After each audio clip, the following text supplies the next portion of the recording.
পয়লা September উত্তর কলকাতার বাগবাজার রঙ্গমঞ্চের প্রথম বর্ষ উদ্যোগে রাজবল্লভ পাড়া ও লক্ষ্মীদত্ত লেনের সংযোগস্থলে রক্তদান শিবির ও সাংস্কৃতিক অনুষ্ঠান এবং শ্রুতি নাটক পালন করা হয়। এই রক্তদান শিবিরে মোট 50 থেকে 60 জন রক্তদাতা রক্তদান করেছেন। বাগবাজার রঙ্গমঞ্চের উদ্যোগে সমাজবন্ধু, ফুল বিক্রেতা, আনাজ বিক্রেতা এবং মাছ বিক্রেতা সহ অন্যান্যদের সম্মানিত করা হয়। বাগবাজারের রঙ্গমঞ্চ সেক্রেটারি বোমকেশ ঘোষ, 8 নম্বর ওয়ার্ডের পৌরমাতা পূজা পাজা, সিটি কেবলের কর্ণধার তিনকড়ি দত্ত মহাশয়, ডক্টর এস.কে দাস, শুভময় দা ছাড়া অন্যান্য বিশিষ্ট অতিথিরা সেখানে উপস্থিত ছিলেন।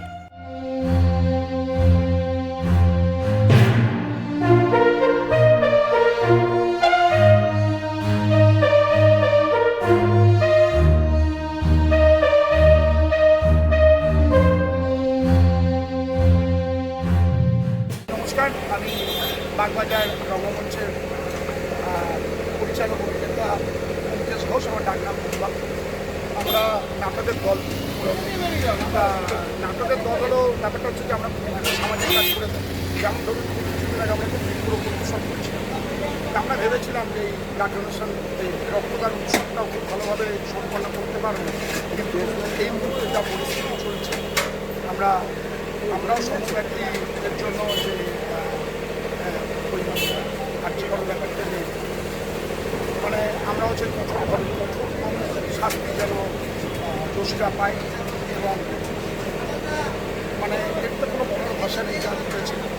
আমরা চাই যে এটার একটা বড়তম শাস্তি হোক। আমরা সমাজের সমস্ত সংস্থাকে অনুরোধ করছি, আপনারা বিশেষভাবে এইভাবে করুন, সামাজিক কাজগুলো করুন, যাতে লোকের উন্নতি এইসব কাজের সাথে ধরুন আমি 4 ঘন্টা যে কাজটা করছি, 4 ঘন্টা আমরা কোনো অন্য কোনো চিন্তা কিন্তু আমাদের মাথায় আসছে না। যখন মাঠে ফুটবলটা নিয়ে চিন্তা করি, তো তার এই একটা ব্যাপার আছে যে আমরা করছি সবাই সমস্ত মানব সংগঠন যারা রয়েছেন পশ্চিমবঙ্গের মধ্যে আমাদের যে কথা সে কথা ধরেই বলছি যে দোষীদের শাস্তি হোক, এবং সমস্ত সংস্থাকে বলছি আপনারা এগিয়ে আসুন সমাজের কাজের জন্য।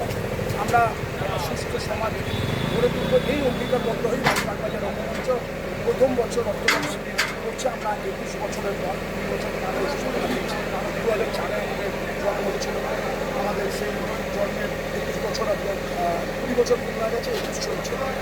এই 21 বছর আমরা অনেক চড়াই উত্তরাইয়ের সামনে এসেছি, পেয়েছি নিজেদেরকে সব কিছু বাধা বিঘ্ন অতিক্রম করে।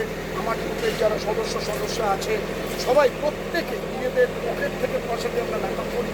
আমরা কোনো সরকারি অনুদান এখনো অব্দি পাইনি। আমরা অনেক অ্যাপিল করেছি, আমরা সরকারের কাছে আবেদন করছি যে যদি সম্ভব হয় আমাদের পাশে থাকতে। আমরাও নিশ্চয়ই সরকারের কাছে আছি। তা আমরা একটাই বলি যে রক্তদান একটা অন্যরকম ব্যাপার। রক্তদান কলকাতায় তৈরি হয় না, এটা পুরোপুরি মানুষের শরীর থেকে একটা মানুষের শরীরে রক্তের বিভিন্ন গ্রুপের মধ্যে ও নেগেটিভ গ্রুপের যারা রক্তদাতা তাদের আমরা রক্ত নিতে পারি না, তারা নেগেটিভের ডাইরেক্ট আমরা সবাই জানি। কিন্তু বাকি যারা আছেন এখন রক্তদান যে উৎসবে পরিণত হয়েছে, এখনও অনেকের মধ্যে সন্ধ্যাবেলা একটা বিশেষ অনুষ্ঠান আছে যেটা আমরা করে থাকি। সেটা হচ্ছে সমাজ বন্ধু, যারা রাস্তা ঝাঁট দেন, যারা এই করোনার সময় সবজি বিক্রি করেছে ফুটপাতে, যারা মাছ বিক্রি করেছে আমাদেরকে মুখে অন্ন জুগিয়ে দিয়েছে, যারা ধরুন রুটি দিয়েছে, করোনার সময় রুটি তৈরি করেছে। এখনও বিভিন্ন দোকান দেখবেন বাড়িতে রুটি তৈরি হয় না, বিভিন্ন দোকানে লোকেরা রুটি করছে, তাদেরকে আমরা গালাগালও দিচ্ছি, হ্যাঁ আমার 4টা রুটি ছিল দিতে পারেননি এখনও, মানে এরকম তারা কিন্তু চুপচাপ বোমার মতো সব কিছু সহ্য করে আমাদের পাশে দাঁড়ায়। আমাদের মতো লোকেদেরকে আজ আমরা সম্মান জানাবো রঙ্গমঞ্চের ব্যানার থেকে। আমরা এইটা বিগত 10 বছর ধরে করে আসছি সম্মানের অনুষ্ঠানটা। তা আপনারা আজকে আমাদের সামনে এসেছেন, আমরা আপনাদের মাধ্যমে এই বার্তাটা আরও সবাইকে পৌঁছতে বলছি যে যারা ঝাঁট দেয় তাদের গুরুত্ব আমাদের জীবনে অপরিসীম। তাদেরকে জড়িয়ে যদি একবার ধরেন দেখবেন তারা আপনার সামনেই কেঁদে ফেলবে। তাদেরকে একটু জড়িয়ে ধরুন, তাদের সাথে ভালোভাবে কথা বলুন। হতে পারে তারা নাচবে, ঋত্বিকা এবং সোনালী একজন গান গাইতে আসবে শৈলেন বলে, তারাও নিজের থেকে এসছে। আমি কাউকে পয়সা দিয়ে আনি না, আমাদের এই সংগঠন পয়সা পায়ও না, কাউকে দেয়ও না। আর রয়েছে দিশাহারা বাংলা ব্যাংক, একটা বাচ্চাদের ব্যাংক, খুব সুন্দর নাম করছে ওরা। বিগত 2 বছর ধরে 2 বছর প্লাস ওরা যোগ করেছে। আপনারা আসুন, যদি দেখতে পারেন। আমি বলবো হচ্ছে প্রচণ্ড ভালো দিশাহারা গাইছে, এবং তাদের গানের মধ্যেও অনেক প্রতিবাদ আছে। তার কোনো কারণে যদি রক্তের দরকার হয়, এই বাগবাজার রঙ্গমঞ্চে যে রক্তটা ব্লাড ব্যাংকে যাচ্ছে সেখান থেকে হয়তো এই রক্তটা তাদের কাজে লাগতে পারে। তাই আমরা জানি না যে রক্তটা কার কখন কাজে লাগবে, কার কখন দরকার পড়বে। তাই আজকের এই রক্তদান শিবিরে যারা অতিথি হয়ে এসছেন তাদের প্রত্যেককে আন্তরিকভাবে শুভেচ্ছা জানাচ্ছি। এই রক্তদান শিবিরের সাফল্য কামনা করছি। আগামী দিনে আজকে যে রক্তদান শিবির তারা আয়োজন করলেন, আগামী দিনেও তারা এইভাবে তাদের রক্তদান শিবিরকে চালিয়ে যাবে। আমরা এই আশা রাখবো এই অঞ্চলের মানুষ তাদের সহযোগিতা ছাড়া কোনোভাবেই একটি সংগঠন চলতে পারে না। আপনার তো পরিশ্রমে সারা বছর ধরে নাটকের অনুষ্ঠান করে যায়, তার সঙ্গে এই প্রথম তারা স্বেচ্ছায় রক্তদান শিবিরের আয়োজন করেছে। তো একটি মহৎ কাজ। রক্তদান একটি এমন একটি উৎসব, এই উৎসবে নিজের শরীরের মধ্যে বিশেষত আমরা যারা আমাদের নির্দিষ্ট ক্রাইটেরিয়ার মধ্যে পড়ে তারা আমরা রক্ত দিই। তা আমি এই প্রয়াসকে সাফল্যমণ্ডিত হোক, এটা আমি চাইব। সেদিক থেকে উদ্যোক্তা যে মহৎ কর্মকাণ্ড নিয়েছে তাকে ধন্যবাদ ও কৃতজ্ঞতা জানাচ্ছি। আর গর্ব অনুভব করি এমন একটা জায়গায় এই অনুষ্ঠান অনুষ্ঠিত হচ্ছে যেখানে ঠাকুরমা স্বামীজি বড়গুলি ধন্য এবং বাগবাজার হচ্ছে এমন একটা মহৎ জায়গা যেখানে বহু ইতিহাসের সাক্ষী এবং বহু ঐতিহাসিক স্মারক প্রশ্ন করে আছেন। তাই এই অঞ্চল অত্যন্ত ধন্য।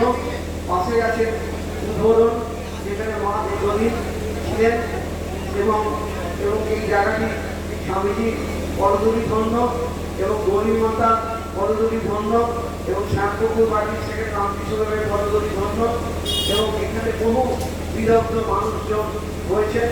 এখান থেকেই প্রকাশিত হয় রামকৃষ্ণ মিশনের পত্রিকা, উদ্বোধন পত্রিকা।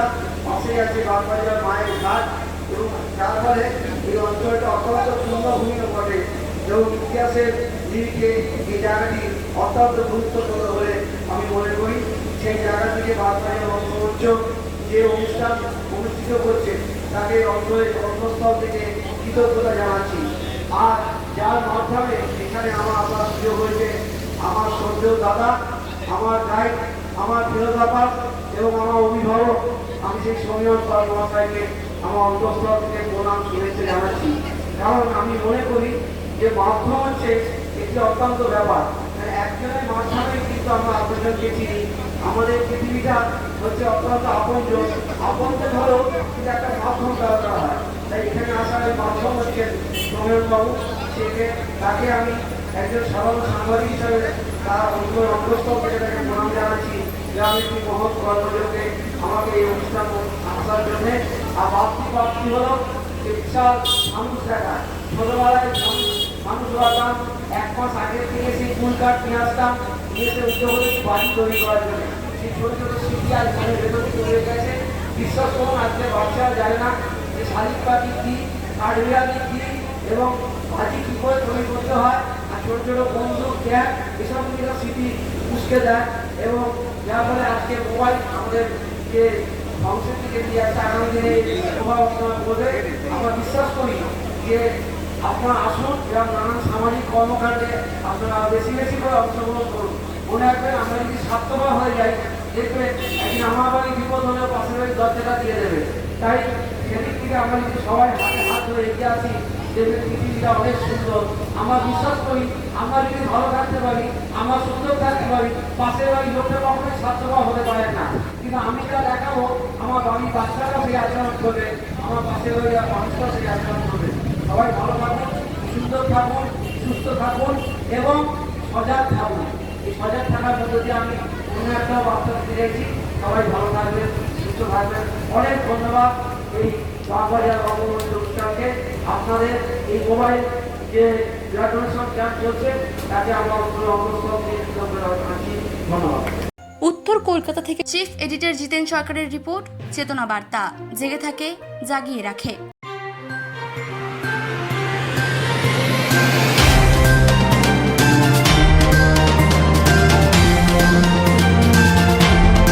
চেতনা বার্তা, জেগে থাকে, জাগিয়ে রাখে।